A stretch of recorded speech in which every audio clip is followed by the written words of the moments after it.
بسم اللہ الرحمن الرحیم۔ اللہ کو خوش کر دینے والی دعا۔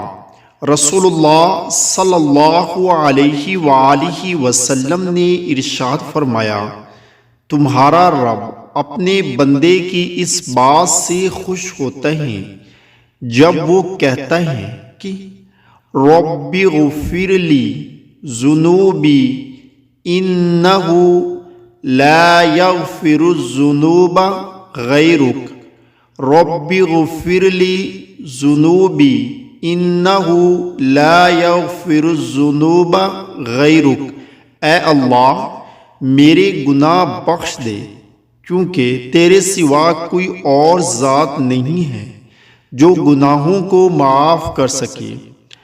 اللہ تعالیٰ سے دعا ہے کہ اللہ تعالیٰ ہم سب کو اس پر عمل کی توفیق عطا فرمائے، آمین ثم آمین۔